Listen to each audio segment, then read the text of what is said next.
What is up, guys? Megasonic here with another anime episode review. Now, this time we're reviewing Dragon Ball Super episode 97. The Tournament of Power has finally begun. So, if you guys want to check out more reviews, we have a Boruto episode 13 as well as other reviews on this channel. If you want to check that out too. And if you like this, hit like and subscribe and share it out with all your friends. And if you want to see more of this, hit the subscribe button even out. And when you subscribe, hit that notification bell. It informs you of when we post a video, so you guys can stay up to date with the latest video we post on this channel. Anyway, let's get on with this review.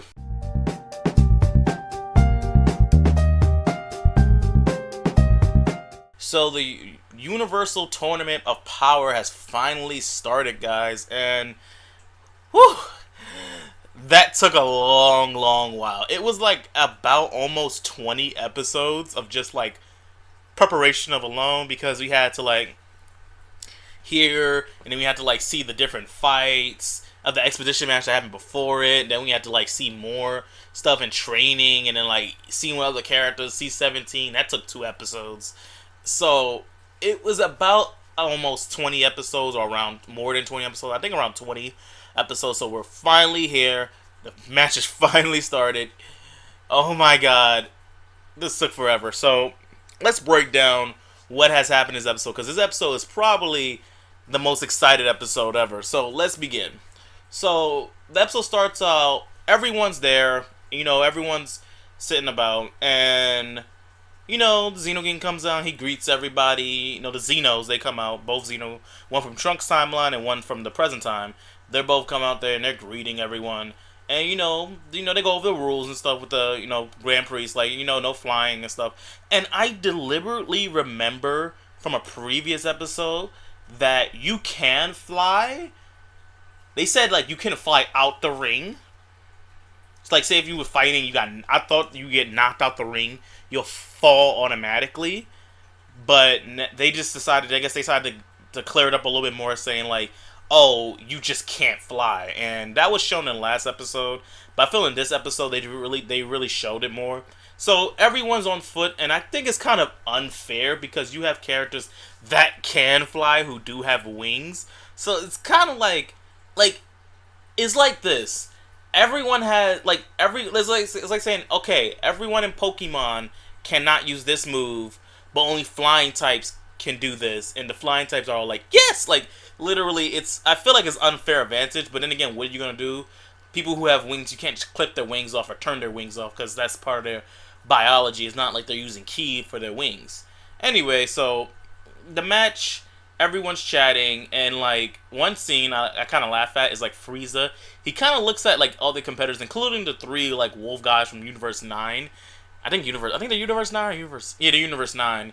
And he's like, ooh, I sense the bloodlust. And his eyes kind of glow. Like, to everyone who thinks Frieza might be a good guy, no, I'm sorry. Frieza is like far from being anything of a good guy. He's actually probably one of the most dangerous one of the most dangerous people there. So I wouldn't say, like, I feel like after this tournament, say if Universe 7 do win, I don't know what they would do with Frieza, because Frieza is stronger now from the Resurrection F arc. So do they kill him or do they let him go? And if they do, he becomes a bigger problem. Like, that's the one thing I want to bring up too. But that can be another video for another time. Anyway, getting more into it. So they talk a little bit, and everyone's wondering. So then, it's like little banter here and there, like Universe 4's God of Structure. I forgot his name, but he's like a mouse, and he says something slick to like Beerus, and Beerus kind of like, just like, you know what, I ain't going like entertain that bullshit, because he's a mouse, he's a rodent, he's a rodent, he's a sleazebag rodent, and Beerus is a cat. So you see like, Tom and Jerry dynamic. Anyway, getting into the story, getting into the battle. So it's 48 minutes, I think, 48 or 47 minutes. 48 minutes, yeah, I think, right? Correct me in the chat. Tell me if I'm right or wrong, if it's 47 or 48. I think it's 48. 48 minutes or 100 tacks, what they go ever call it. And Krillin kind of brings up, that's very long time. And fun fact, if you never watched Dragon Ball Z, 5 minutes is like 12 episodes. So imagine how long this tournament will be. And Krillin's saying that's not a long time. Like, if you ever played any survival match, anything, 48 minutes of 80 people fighting is very long time, and is very jarring. So I don't see that being I feel like it's enough time because people get knocked out. Some people might get knocked out. Probably 3 people at a time get knocked out. The numbers will start dwindling after the next 5 minutes. So by the 15-minute mark, it's gonna probably be at most 15 fighters on the field. So keep that in mind. Anyway, so Grand Prix says, all right, everyone start duking it out. So everybody just wastes no time and starts hitting key blasts, swinging, punching, kicking, biting, throwing hands. Like everyone and their grandmom is in that tournament just squaring up. It was like the best school fight you'll ever see in your life. And okay, so one time it's like one of these robots. I've got the robot universe. What is it called? I think it's like Universe 3 or like Universe I don't know. I don't know which universe it is. Not Universe 11 is the troopers, whatever they call. And he's like spinning like a Beyblade, and everyone's just like, oh shit, what the fuck? Like, oh god, what are we gonna do? And he kind of like spins, starts knocking everyone, and I think that's a smart tactic to go about it, because even if you got strong foes, everyone's fighting at least one person or 3 or multiple people, so no one's gonna pay attention to the spinning arm robot monster knocking people out. And it knocks out like the Beerus looking trooper and Kaba out the way, and it's kind of like trying to knock people out or knock people off the arena. Fun fact about the tournament, if you knock someone out, it doesn't guarantee a win. If you knock them out, you have to like pick them up and throw them out of the ring. So like, for one thing, like to stop the spinning top man, Basil from Universe 9 and Hit, we all know who Hit is, the Hitman from Universe 6, they both jump in and stomp on the guy's hands, knocking him out for the count. And that doesn't mean he's out of the match. That means that he's just knocked out for now. If they really want to take him out of the match, like probably him or Basil can kind of grab him and like fling him out. Anyway, shout out to Basil though. Basil, the Red Fox guy from Universe 9, he's just killing it in this battle, because after he does that to Robot, he gets in a fight with his fairy girlfriend, I guess from Universe 12. Not 12. 12 is not in it. Universe 2. Who are like the canon file of the universe. They're just not really, they're not really important. They're just there to be there. And like she's fighting and swinging and flying. No, it wasn't Universe 2. It was Universe 10.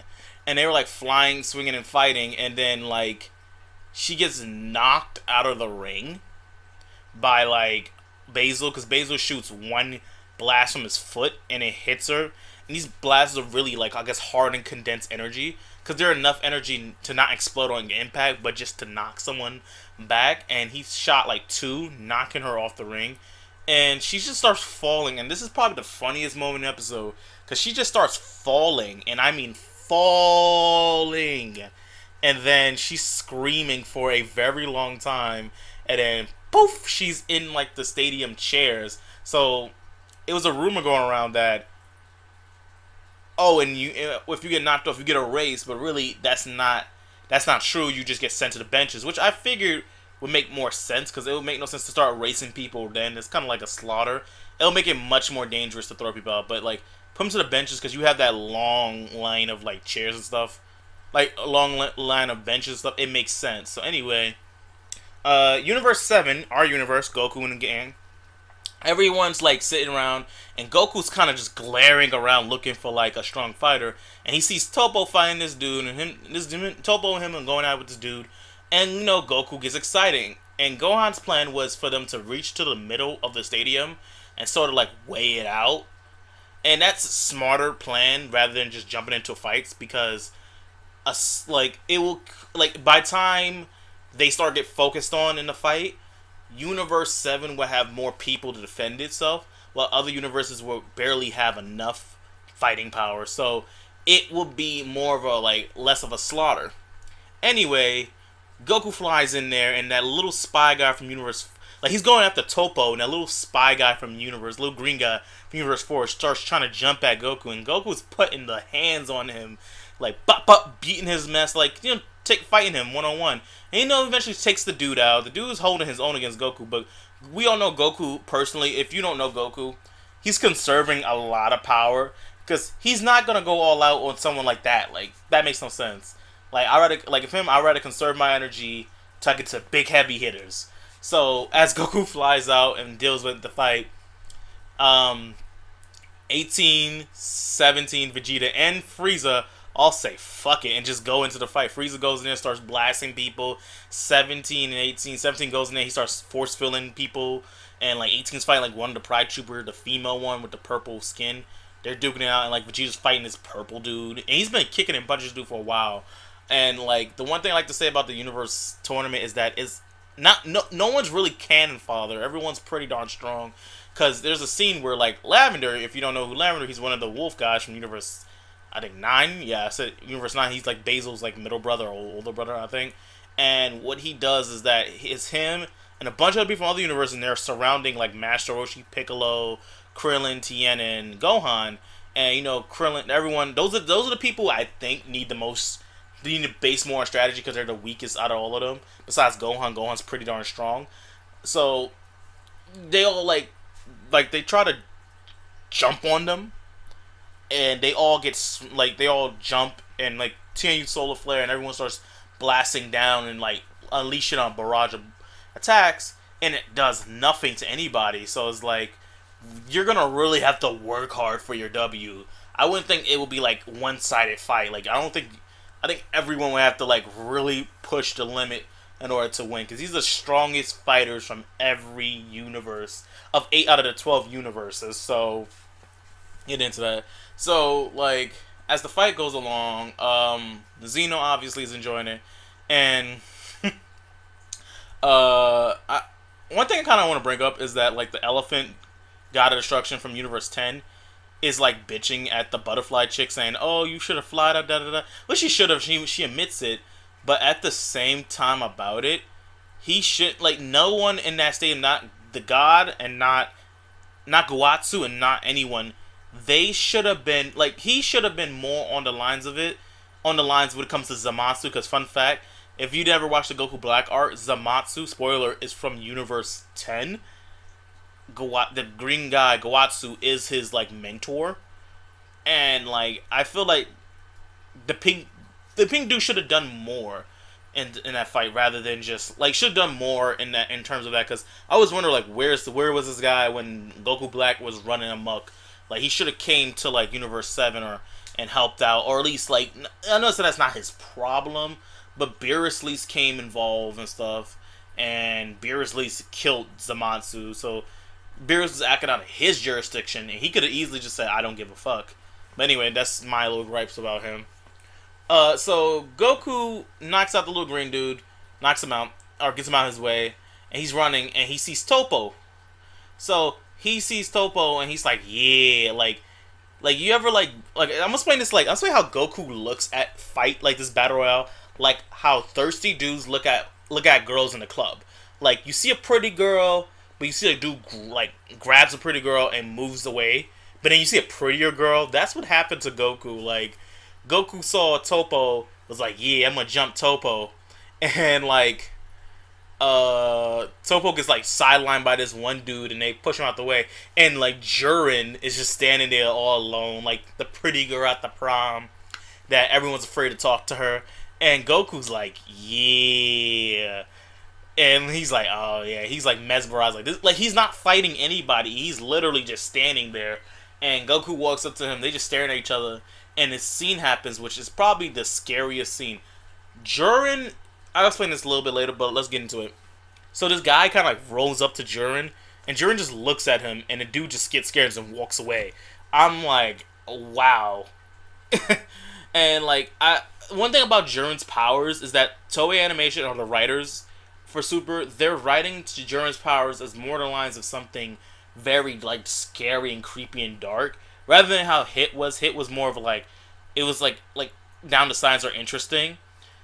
This guy was more on the lines of just like, it just gives you the shivers. Like, what can Jiren do? Like, Jiren, we haven't seen nothing. We haven't seen no key blast. Like, we've seen what like Toppo can do, because Toppo is pretty damn strong, like Goku Blue level. So like, let's get that there. So anyway, Goku sees Jiren, and Goku, he's taking a step to Jiren. Jiren's like, okay, I guess we about to fight. And before he can do anything, this, like, going back to the club analogy. So imagine you sitting there, you see a pretty girl, you about to walk up to her, but then an ugly chick grabs you and tries to dance with you. That's what happened to Goku. Like, he was about to walk up to Jiren, and Jiren just got, not Jiren, Goku got grabbed by this big, burly, green, ogre-looking dude, and, like, he's holding Goku in a headlock, and Goku's, like, trying to fight it off, but the dude's holding as tight as possible, and he plans to do like a suicide dive on Goku, and like, he's dragging Goku back, and at first I was like, okay, how long is this gonna go on? Because we know Goku, this guy does not look powerful to the point that Goku has to struggle against him. Like, Goku can easily go Super Saiyan, break out of it, and it's funny about it, Beerus was saying the same exact thing too, which was really just like making me scratch my head. Like, is Goku really just like, at first the thing is, Goku planning to, like, just, like, trick this guy off the map or something like that? Or just any of that? So, anyway, the dude gets close, and then Goku transforms into Super Saiyan Blue, not gonna do it off of him. The dude knocks off, Goku grabs onto the ledge, and, Goku's in the match. And, like, so far, it's been about 2 or 3 people, I think just 2 people have been eliminated already.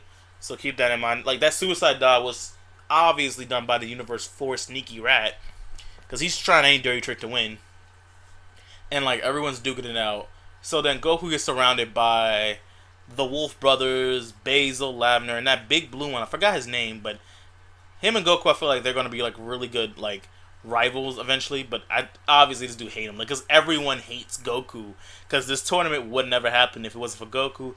But at the same time, Goku is also giving everyone a fighting chance for their lives. Like, it will suck if you're sitting one day and then Zeno just eliminates your universe, including you with it. Like, it just, I think this is a better way to decide it, rather than just sitting there, because it helps, it cleans up the universes. But anyway, it ends with Goku getting surrounded by a bunch of, like, people from different universes and stuff. So next episode, we'll see Goku have a 1-on-5 battle. 3 of those guys are, like, the Wolf Brothers. A couple of just, like, jabronis or cannon fodder from other universes. So that's the end of the episode, guys. I have to say, as this episode goes, I was expecting them to like wait till like the last few minutes to show the fighting, and I'm glad they didn't. They just had a little conversation and they jumped right into the fighting. So I was really excited for that. So that's my review. What I will give this is like a 4 out of 5. It's good, but it's a lot of, it had suspense in it, but I know it could have been better. Like, I would have seen at least Jiren and Goku kind of clash, but they kind of teased us with that ogre group, kind of killed it for me, because I was just like, I don't care. So 4 out of 5. If you like this video and you want to see more, is also a playlist that's gonna play for all the anime reviews, as well as just for Super. This is our first Dragon Ball Super episode view. I plan to do these every time that Dragon Ball episode comes out, so keep your eye out for those, as well as other like anime such as Boruto, My Hero Academia, and many other ones. So if you guys are looking to like watch other videos, feel free to click on the channel. Make sure you hit that notification button. Anyway, I said a lot. I'm tired. I'm ready to leave. Peace out, guys. Megasonic out.